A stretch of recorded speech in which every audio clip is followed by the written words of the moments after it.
오늘 이렇게 새벽에 나오는데 보니까 역시 오늘 봄비가 오더군요. 저는 봄비를 사랑하는 남자잖아요. 여러분 잘 알죠? 봄비를 사랑하는 이유는 봄비는 요란하지가 않아요. 소리가 없어. 그런데 소리 없이 내린 그 봄비가 지나간 자리에는 언제나 생명의 역사들이 나타나요. 저는 우리 갈릴리교회 모든 성도들이 여러분의 가정에서 또 여러분의 삶의 자리 속에서 봄비 같은 사람들이 되시기를 간절히 바랍니다. 우리 그런 의미에서 옆에 있는 성도들 바라보면서 마음을 담아서 당신은 봄비 같은 사람입니다. 우리 축복하며 인사합니다. 당신은 봄비 같은 사람입니다. 할렐루야. 참 봄비 같은 분들이 요란하지 않아도 여러분 때문에 여러분의 가정에 생명의 역사가 나타나고 여러분이 머물다가는 자리마다 생명이 살아나는 역사가 있게 되기를 주님의 이름으로 간절히 축원드립니다. 긴 연휴가 시작돼서 많은 이들이 산으로 들로 다 떠났어요. 그런데 우리 갈릴리 교회는 참 대단해요. 여러분은 왜 안 가셨나요? 일부 예배도 보니까 많이들 이렇게 오셨는데 참 갈릴리 교회는 대단한 교회임에는 틀림이 없어요. 오늘 성가대도 성가대원들이 한 반 정도는 빠져나가야 되는데 이럴 때 그렇죠? 저렇게 다 자리를 지키는 모습을 보면서 감동이 됩니다. 저는 지난주 이 체코 출신의 천재 작가 프란츠 카프카의 변신이라고 하는 작품을 읽을 수 있는 그런 시간이 있었습니다. 그런데 이 작품을 읽고 사실은 한 주간 많이 우울했어요. 왜냐하면 이 카프카의 변신이라는 이 작품은 오늘 냉혹한 이 가족의 현실을 우리에게 여과 없이 드러내 보여주는 그런 작품이기 때문에 그렇습니다. 주인공 그레고르, 그가 어느 날 잠에서 깨어났는데 보니까 자기 몸이 흉측한 갑충으로 변화되어 있는 모습을 보게 된 거예요. 얼마나 놀랐을까? 그렇죠? 가족들, 사랑하는 여동생 그레테와 그의 아버지, 그의 어머니, 이렇게 끔찍한 갑충으로 변화된 자기의 모습을 보여주게 되면 얼마나 놀라게 될까? 그런데 숨길 수가 없잖아요. 그래서 결국은 사랑하는 오빠, 사랑하는 아들이 이런 흉측한 갑충으로 변화된 그 모습을 발견하게 됩니다. 큰 충격에 빠져요. 그리고 어떻게 해서든지 이 그레고르를 잘 케어하고 돌보려고 애정으로 함께 합니다. 그런데 결국 그들도 지치게 돼요. 그래서 그 애정이 고갈되게 되고 결국은 그렇게 오빠를 사랑했던 여동생 그레테의 입에서 이런 말이 나와요. 저것은 없어져야 해. 저게 정말 우리 오빠라면 우리 곁에 저런 모습으로 있어서는 안 돼. 엄마 아빠를 설득합니다. 엄마 아빠, 저거는 우리 오빠가 아니고 엄마 아빠 아들이 아니야. 그러니까 잊어버려. 그리고 저 존재는 우리 가정에서 사라져야 돼. 그 소리를 이 그레고르가 들어요. 그리고는 결심을 합니다.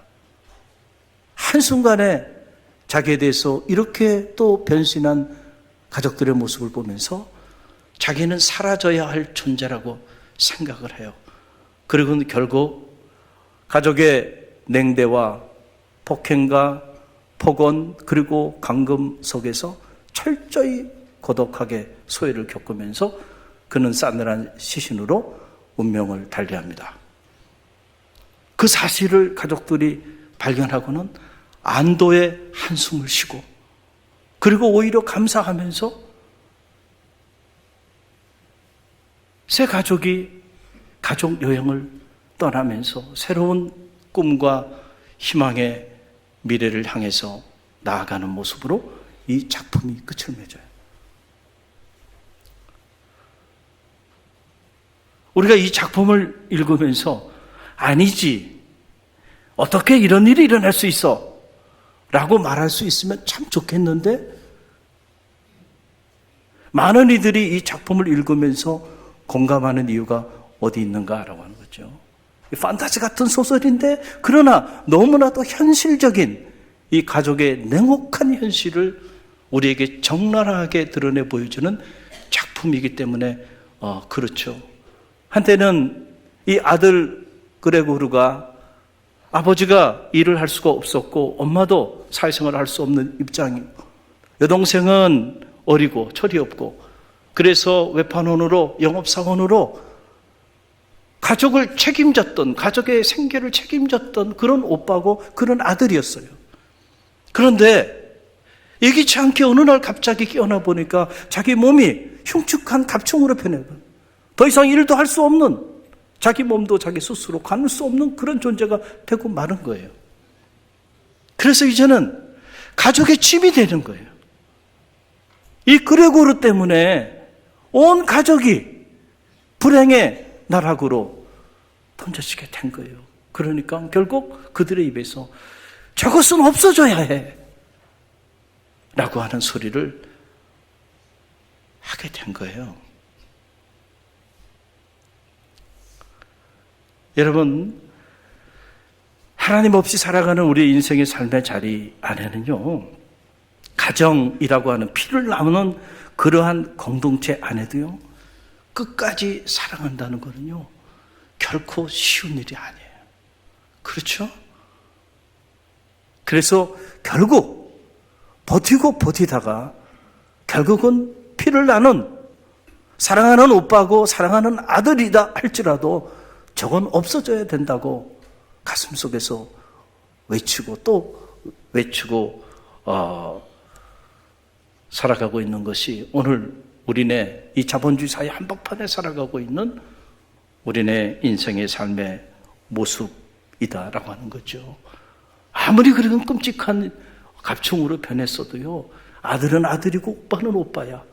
존재 그 자체로 그것을 받아들이고 품고 끝까지 사랑할 수는 없는 것일까? 여러분, 그거는요, 사람과 사람 사이의 사랑이라는 것은 여러분 불완전하기 때문에 그런 상황에 봉착하게 되면 누구도 여러분 이 길을 가지 말라고 하는 법이 없다는 거예요. 오직 하나님의 완전한 사랑, 끝까지 품어주신 그 사랑만이 이런 끔찍한 가족의 이 냉혹한 현실을 극복할 수 있는 대안이 된다는 사실을 여러분 꼭 기억하시기를 바랍니다. 저는 우리 갈릴리교 모든 성도들의 가정이 정말 행복한 가정, 건강한 가정, 영원히 여러분의 가정이 정말 복된 가정이 되기를 주님의 이름으로 간절히 열망합니다. 5월 가정의 달을 맞이했죠. 오늘은 어린이 주일이기도 하고요. 그런데 오늘 우리는 가정 붕괴 시대를 살아가고 있어요. 이 가정 붕괴 시대를 살아가고 있는 이때에 하나님이 우리에게 주시는 생명의 말씀, 그것은 야곱의 가정에 대한 이야기예요. 성경에도 보면 가정에 대한 이야기들이 많이 나와요. 오늘 저와 여러분이 읽은 이 말씀도 야곱의 가정 안에서 일어난 일이에요. 이 말씀은 야곱의 가정의 위기에서부터 시작이 돼요. 야곱의 가정에 큰 위기가 닥치기 시작합니다. 여러분, 어떤 위기인가요? 사랑하는 딸 디나가 동네에 나가서 마시를 하다가 그 세겜 땅에 세겜이라고 하는 한 청년에 의해서 겁탈을 당하게 돼요. 끔찍한 일이죠. 그 소식을 그의 오라비 시므온과 레이가 듣고는요, 이런 놈들이 있을 수 있나 분개하기 시작하면서 마음에 복수를 결심합니다. 그러던 차에 이제 사랑하는 여동생 디나를 겁탈한 세겜이라는 청년과 그 청년의 아버지 하몰이 찾아와가지고 여동생을 달라는 거죠. 그때 거짓으로 언약을 세웁니다. 만약에 여러분의 민족들이 우리처럼 다 할례를 행하게 된다고 한다면 내 여동생을 내주겠다는 거예요. 그러니까는 할례를 행하게 됩니다. 할례를 행하니까 장정들이 움직일 수가 없잖아요. 그럴 때 시몬과 레이가요, 그 세겜 땅에 그 수많은 젊은이들 다 학살을 해버립니다. 끔찍한 일이 벌어진 거예요. 여러분, 이 소식을 주변에 있던 가나안 족속과 브리스 족속이 듣고요, 야곱과 그의 가족을 몰살시키기 위해서 또 들고 일어나게 됩니다. 여러분, 한순간에 야곱의 가정이 풍지박살 난 거예요. 사랑하는 딸 디나는 이방 청년에 의해서 겁탈을 당하고, 사랑하는 두 아들 시몬과 레이는 그 수많은 사람들을 학살하는 살인마로 전락해버리게 되었고, 이 일로 인해서 가정은 이제 주변의 부족들에 의해서 몰살당하게 되는 이런 위기 가운데 봉착하게 되었다라고 하는 사실이에요. 여러분, 가만히 보면요, 어떤 일이든지 간에 그냥 일어나지 않습니다. 보면 다 원인이 있어요. 이런 일이 야곱의 가정에 일어나게 된 데에도 원인이 있다. 야곱의 삶을 소급해 올라가 보면, 아하, 왜 야곱이 이런 끔찍한 가정 파탄의 안타까운 삶의 자리 가운데 봉착하게 됐는지 그 이유를 알게 돼요. 사실 야곱은 한때 무일푼이었고, 그리고 아무것도 없는 나그네요. 그리고 요즘 말로 말하면 노숙자 신세에 처해 있었던 그런 인물이죠. 야곱이 팥죽 한 그릇에 그의 형 에서의 그 장자의 축복권을 빼앗잖아요. 거짓으로 빼앗았어요. 아버지도 속이고요. 그런데 어떻게 된 일인지 그렇게 얻은 장자의 축복권이 한순간에 그의 인생을 나락으로 떨어뜨립니다. 그래서 형과는 원수지간이 되고요, 고향 땅을 떠나 정처 없는 나그네의 여정길에 오릅니다. 해는 지고 어리 기거할 곳이 없어서 길가에서 돌을 베고 잠을 청합니다. 요즘 말로 말하면 그게 노숙자 아닙니까? 이런 혈혈단신 나그네가 돼서 노숙자가 돼서 잠을 청하는데, 놀라운 사실은요, 하나님이 그 밤에 야곱을 찾아오셨다는 거예요. 그리고 꿈속에서 하나님은 그를 축복하셨다는 거예요. 하나님의 은혜죠. 할렐루야. 사람은 떠나도 하나님은 찾아오십니다. 다 떠나고 나 혼자 남은 것 같아. 그리고 앞이 보이지 않는 좌절과 절망의 그 나그네 여정길을 지나는 그 자리에, 여러분, 그 고독한 자리에 하나님은요, 떠나지 않고 찾아오시는 분이세요. 할렐루야. 그리고 그를 위로합니다. 그를 축복합니다. 그리고 그에게 엄청난 약속을 합니다. 좋으신 하나님이시죠. 창세기는 그 하나님의 모습을 이렇게 기록하고 있어요. 창세기 28장 15절 말씀입니다. 저와 여러분이 함께 읽습니다. 내가 너와 함께 있어 내가 어디로 가든지 너를 지키며 너를 이끌어 이 땅으로 돌아오게 할지라. 내가 내게 허락한 것을 다 이루기까지 너를 떠나지 아니하리라 하신지라. 아멘. 내가 너와 함께 하겠다는 거예요. 그리고 절대로 내가 너를 떠나지 아니할 거라는 거예요.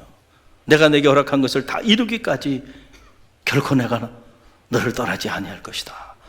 여러분, 꿈속에서 이 하나님의 음성을 듣고 야곱이 얼마나 큰 용기가 되었을까요? 그래서 야곱이 너무너무 기뻐서 꿈에서 깨어나서 그곳 이름을 벳엘이라 칭하였다는 거예요. 벳이라고 하는 말은 초소 집이라는 말이고, 엘은 엘사다이 엘로힘의 그 앞에 나오는 말이죠. 전능하신 하나님이라고 하는 뜻이. 내가 오늘 이곳에서 전능하신 하나님을 만났다는 거죠. 그래서 야곱도 하나님에게 그 자리에서 약속을 합니다. 하나님만 야곱에게 약속한 게 아니고 야곱도 하나님 앞에 약속을 해요. 어떤 약속을 하냐면 창세기 28장 20절로 22절의 말씀이 하나님을 향한 야곱의 약속입니다. 우리 함께 읽어봅니다. 야곱이 서원하여 이르되 하나님이 나와 함께 계셔서 가는 이 길에서 나를 지키시고 먹을 떡과 입을 옷을 주시어 내가 평안히 아버지 집으로 돌아가게 하시오면 여호와께서 나의 하나님이 되실 것이요 내가 기둥으로 세운 이 돌이 하나님의 집이 될 것이요 하나님께서 내게 주신 모든 것에서 10분의 1을 내가 반드시 하나님께 드리겠나이다 하였더라. 아멘.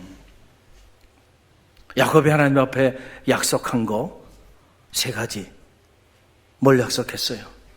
하나님, 정말로 하나님께서 나와 함께 하셔서 내게 먹을 떡을 주시고 그리고 입을 옷을 주셔서 내가 굶어 죽지 않고 추위에도 얼어 죽지 않고 정말 고향 땅으로 다시 돌아올 수 있기만 한다고 한다면 하나님 당신은 나의 하나님이 되실 것입니다. 그리고 이 기둥은 여호와의 집이 될 것이고 내가 소득이 있다고 한다면 내 소득의 10분의 1은 반드시 하나님께 바치겠나이다. 야곱이 약속을 해요. 그리고 창세기를 읽어보면 그 이후에 하나님은 God is faithful. 하나님은 신실하셔서 당신이 약속한 그 약속을 야곱을 통하여 다 성취하십니다. 이렇게 무일푼이었고 나그네였고 노숙자 신세였던 이 야곱이요, 거부가 돼서 일가를 이루고 고향으로 돌아오게 하십니다. 근데 고향으로 돌아오는 길에 아직 해결되지 않은 인생의 문제가 있죠. 그것은 바로 형 에서의 문제죠. 고향으로 야곱이 돌아온다는 소리를 듣고 형이 지금 말로 말하면 이 정예 부대를 거느리고 동생을 쳐 죽이기 위해서 출정식을 갖고 동생을 찾아오는 거예요. 그 소리를 야곱이 듣고는요, 하나님 앞에 야복강에서 밤이 새도록 기도합니다. 도와달라는 거죠. 살려달라는 거죠. 그때 하나님이 그의 존재를 이스라엘로 바꿔가면서까지 그를 축복하셔서 하나님이 그 형 에서의 문제도 해결해 주십니다. 그래서 야곱이 형 에서를 만났을 때 형의 얼굴에서 하나님의 얼굴을 보게 되고 서로 형제가 끌어안고 눈물의 해우를 하게 돼요. 원수지간이었는데 하나님이 앞서가시면서 형의 마음을 어루만져 주신 거예요. 은혜죠. 그리고 형이 말해요. 내가 너를 에스코트 해주겠다는 거예요. 이야, 이렇게 하나님은 야곱과 함께 하셨고 야곱에게 약속하신 그 약속을 야곱이 상상하지 못할 방법으로 하나님은 그 약속을 이행해 주셨어요. 그러면 이제 야곱이 하나님 앞에 한 약속을 이행해야 될 차례죠. 여러분 이해가 되시겠어요? 그런데 야곱은요, 그 베델에서 만난 그 하나님을 그 순간에 까맣게 잊어버립니다. 우리가 흔히들 그런 말 하잖아요. 화장실 갈 때하고 화장실 나올 때가 다르다고. 그랬더니 어떤 분이 그러더라고요. 목사님, 그럼 달라야죠. 똑같으면 곤란하잖아요.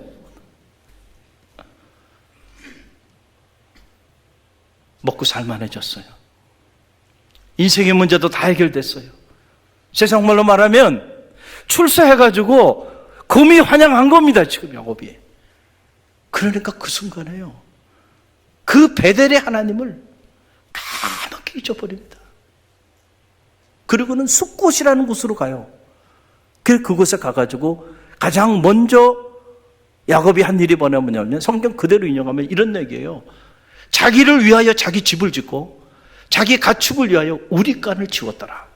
이게 하나님이 야곱에게 약속하신 그 약속을 다 성취시켜 준 다음에 가장 첫 번째 야곱이 한 일입니다. 인간의 약속은 믿을 수가 없죠. 환경이 바뀌면요, 이렇게 바뀌어지는 거예요.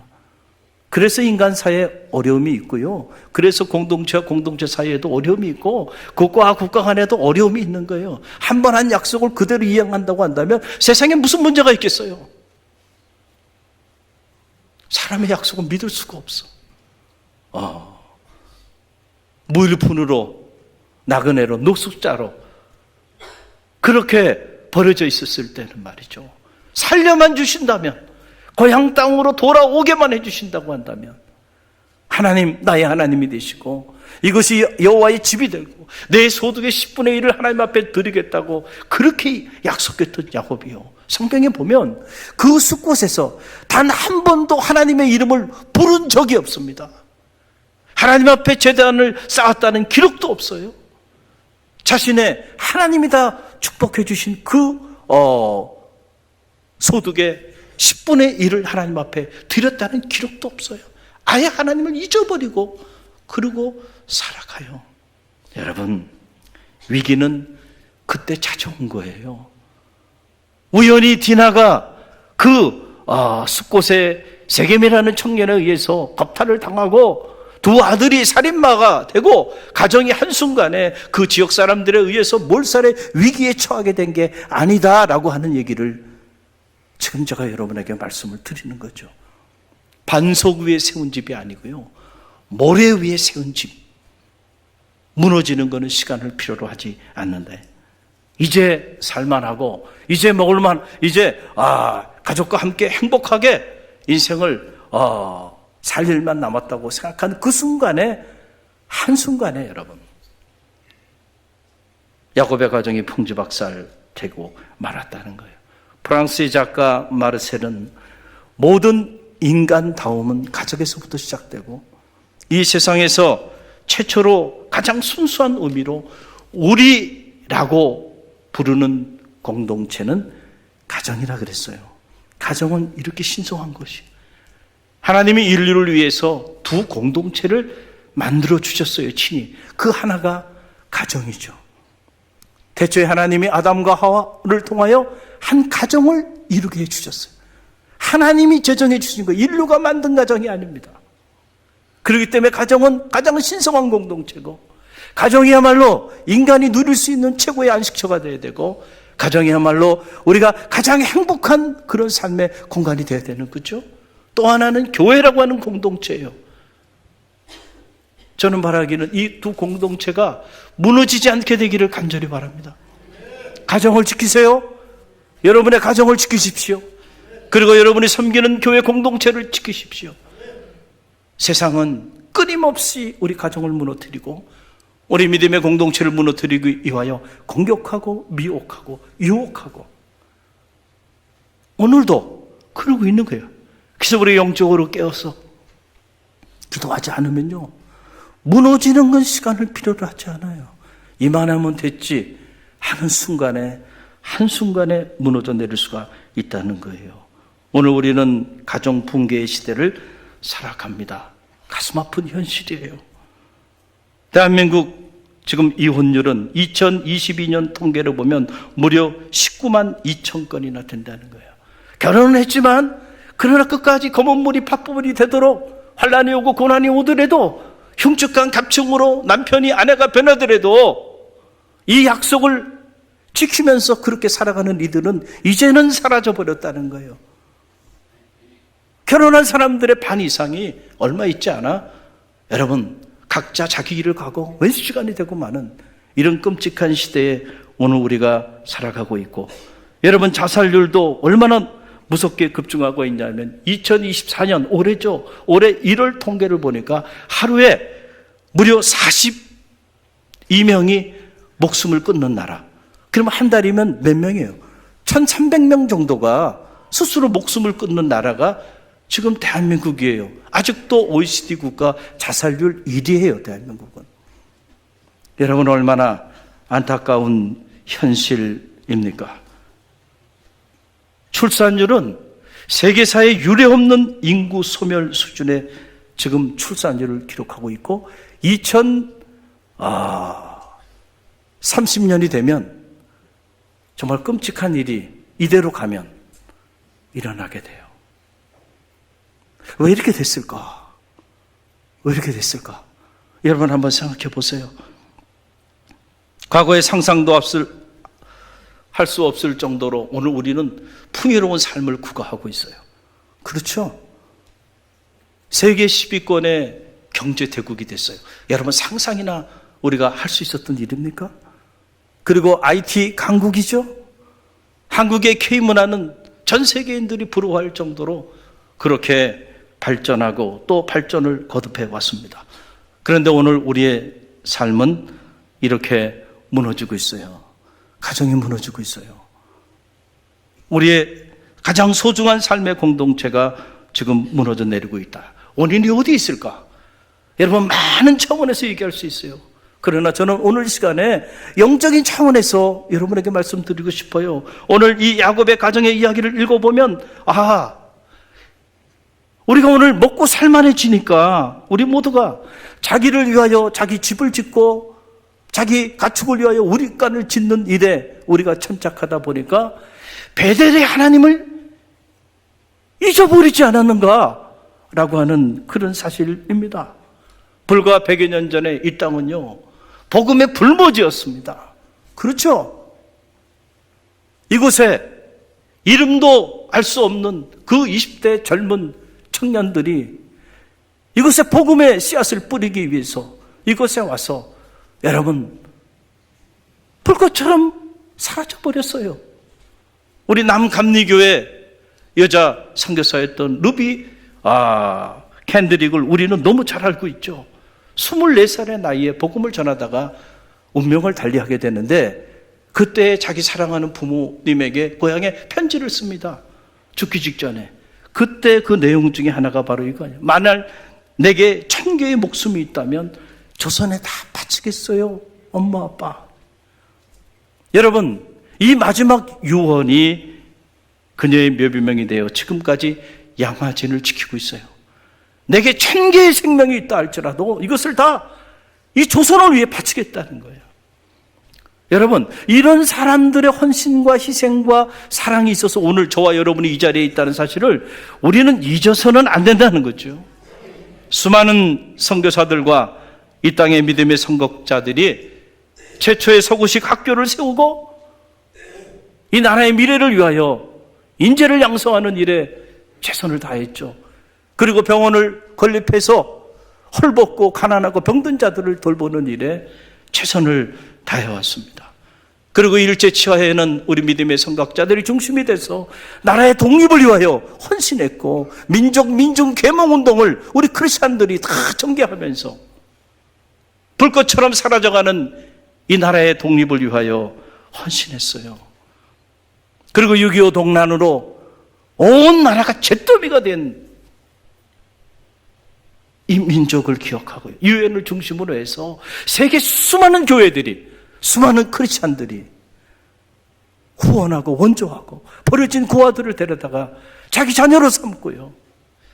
그래서 폐허가 된 이 땅을 다시 이렇게 일궈온 거예요.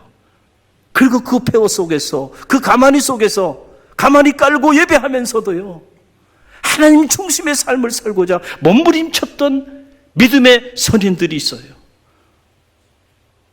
그래서 오늘 우리가 있는데, 지금 우리가 그 고난의 보릿고개를 다 넘어오자 언제 그랬냐는 듯이 그 고난의 세월 동안 함께 하셨던 그 하나님을 까맣게 잊어버리고 있다는 거예요. 안타까운 일은요, 우리 교회는 지금 그런 현상이 나타나지 않으니까 우리가 잘 모르는데, 제가 목회자들을 만날 때마다 안타까운 소리를 들어요. 들려오는 교회들의 소식들이요, 코로나 팬데믹 이후에 교회가 회복되지 않고요, 다 젊은이들이 떠나고 교인들이 다 떠나가지고요, 그래서 위기를 맞이하는 교회들이 지금 하나 둘이 아니에요. 안타까워요. 너무너무 안타까워요. 사랑하는 성도 여러분, 그 고난의 시절 우리와 함께 하셔서, 그 환난의 시절 우리를 찾아오셔서 약속하시고 축복하셔서 오늘 우리가 여기까지 왔어요. 이제 우리가 살만하고 이제 우리가 먹고 살만하게 되었다고 한다면, 여러분 오히려 지금이 그 베델의 하나님을 기억하고 그 베델의 하나님께로 나아가 될 때잖아요. 그런데 이때에 우리는 둘로 가고 산으로 가고 각기 제 길을 걸어가고 있다는 거예요. 지금 야곱의 위기는 여기 있어요. 다른 위기가 아니에요. 경제적인 위기가 아니에요. 영적인 위기예요, 이 가정이. 그래서 이 위기의 순간에 하나님께서 야곱에게 들려주신 메시지가 오늘 저와 여러분이 읽은 본문의 말씀입니다. 이 위기 가운데 봉착해 있는 야곱에게 하나님이 뭐라고 말씀하시나요? 창세기 35장 1절 말씀입니다. 함께 읽어봅니다. 하나님이 야곱에게 이르시되 일어나 베델로 올라가서 거기 거주하며 내가 내 형 에서의 낯을 피하여 도망하던 때에 내게 나타났던 하나님께 거기서 제단을 쌓으라 하신지라. 아멘. 베델로 올라가라는 거예요. 내가 내 형 에서의 낯을 피하여 도망하던 그때에 내가 너에게 나타나셔서 너에게 언약했던, 그 하나님을 기억하고 베델로 가서 베델로 거주하면서 그 하나님 앞에 제단을 쌓으라는 거예요. 그 하나님 앞에 예배하라는 거예요. 그때 야곱이 이런 끔찍한 위기에 봉착해 있을 때 이 음성을 듣고는요, 야곱이 깜짝 놀라고요. 그리고 결단합니다. 그래, 나의 환난 날에 나와 함께 하셔서 나를 축복하신 그 하나님께로 돌아가야 되겠다.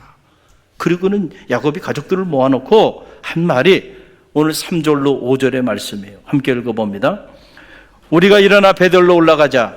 내 환난 날에 내게 응답하시며 내가 가는 길에서 나와 함께 하신 하나님께 내가 거기서 제단을 쌓으려 하노라 하며, 그들이 자기 손에 있는 모든 이방 신상들과 자기 귀에 있는 귀고리들을 야곱에게 주는지라. 야곱이 그것들을 세겜 근처 상수리 나무 아래에 묻고 그들이 떠났으니 하나님이 그 사면 고울을 크게 두려워하게 하셨으므로 야곱의 아들들을 추격하는 자가 없었더라. 아멘. 베델로 올라가자. 나의 환난 날에 나와 함께 하셔서 나를 축복하신 그 하나님께로 올라가자. 가족들에게요. 그렇게 야곱이 말을 해요. 그랬더니 그 가족들이 그 소리를 듣고 자기 손에 있었던 이방 신상들, 하나님을 섬기지 않았던 그 곳에서의 삶의 자리 안에는요, 가족들의 손에 품고 있었던 것들이 뭐였는가 보니까 다 이방 신상들을 품고 있었던 거예요. 그것들 다 내려놓고 마물의 상수리 나무 아래다 다 묻어버리고요. 그리고는 베델로 올라가게 됩니다. 그랬을 때 하나님께서 그 가정을 다시 회복하세요. 야곱과 그의 가정을 몰살하기 위해서 들고 일어났던 그 주변의 부족들을 하나님이 정리하여 주세요. 할렐루야. 사랑하는 성도 여러분, 오늘 이 말씀을 여러분은 어떻게 읽고 또 어떻게 듣습니까? 오늘 여러분의 가정은 괜찮습니까? 오늘 여러분의 가정은 영적으로 건강합니까? 오늘 여러분의 가정에 문제가 없습니까? 오늘 여러분은 여러분의 가정의 문제 때문에 이런저런 일로 인하여 여러분의 마음에 혹시 상처는 없습니까? 가정의 달을 맞이하면서 오늘 이 말씀을 여러분의 가슴에 다시 한번 새기는 지혜가 있게 되기를 간절히 바랍니다. 가정에 문제가 있고 아픔이 있고 상처가 있고 가정에 고통이 있다고 한다면요, 지금이 더 늦기 전에 우리가 베델로 올라가야 될 때임을 기억하고요, 베델로 올라가게 되는 축복이 있게 되기를 간절히 바랍니다. 아무리 가정의 달이 되어서 가정을 축복한다 할지라도요, 우리가 베델의 하나님을 잃어버리게 된다고 한다면 무너지는 것은 시간을 필요로 하지 않는다라고 하는 사실이에요. 여러분의 가정에 그 베델의 하나님이 호주가 되게 되기를 간절히 바랍니다. 우리 갈릴리 교회 이 베델의 하나님이 살아 역사하게 되기를 간절히 바랍니다. 이 나라와 민족에도 이 베델의 하나님이 살아서 역사하게 되기를 간절히 바랍니다. 그래서 촛대를 옮기는 이런 안타까움이 우리 가운데는 없게 되고, 우리의 소중한 가정, 정말 홈 스윗 홈, 달콤하고 행복한 그런 가정들이 다 되게 되기를 주님의 이름으로 간절히 축원드립니다. 우리 함께 기도합니다. 사랑의 하나님, 감사합니다. 가정의 달을 맞이하면서 오늘 우리에게 주시는 말씀 가슴에 품습니다. 베델의 하나님, 잊지 않는 가정들 되게 허락하여 주옵시고, 그 베델의 하나님을 잊어버리지 않는 성도들 되게 하시고, 베델의 하나님을 잊어버리지 않는 교회 공동체가 되게 하시고, 그 베델의 하나님을 잊어버리지 않는 이 나라와 민족이 되게 허락하여 주시옵소서. 예수님의 이름으로 감사하며 축원하며 기도하옵나이다. 아멘.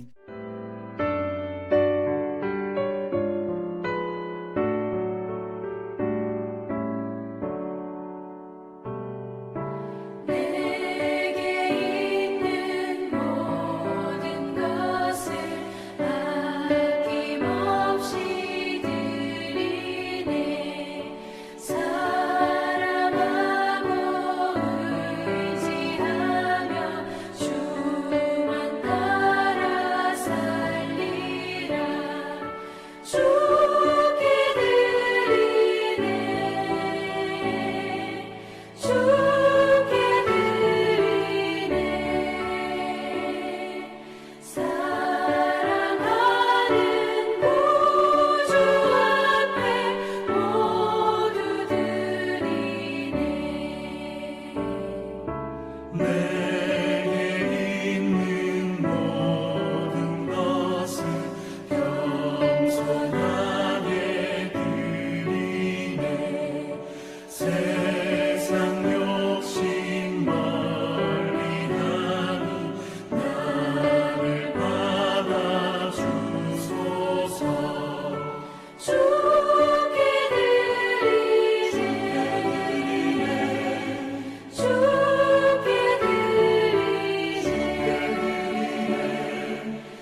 지금은 우리 주 예수 그리스도의 은혜와 하나님 아버지의 만극하신 사랑하심과 성령의 감화, 감동, 교통하심이 돌아보면 모든 것이 하나님 베풀어 주신 은혜인데 그 은혜를 잊지 않고 언제나 그 베델의 하나님, 그 하나님을 나의 하나님으로 섬기며 나가기를 믿음 안에 결단하며 세상을 향해 나가는 주의 백성들 머리 위에와 저들의 가정과 자녀, 삶의 자리 위에 그리고 다음 세대 사역을 위하여 날마다 헌신하는 우리 갈릴리 교회 모든 교역계 선생님들 머리 위에와 또 우리 갈릴리 교회 모든 어린이들 머리 위에 그리고 갈릴리 교회와 오늘 우리가 품어야 하는 이 지역과 이 민족과 세계 열방 위에 지금부터 영원까지 함께 하시기를 간절히 축원하옵나이다.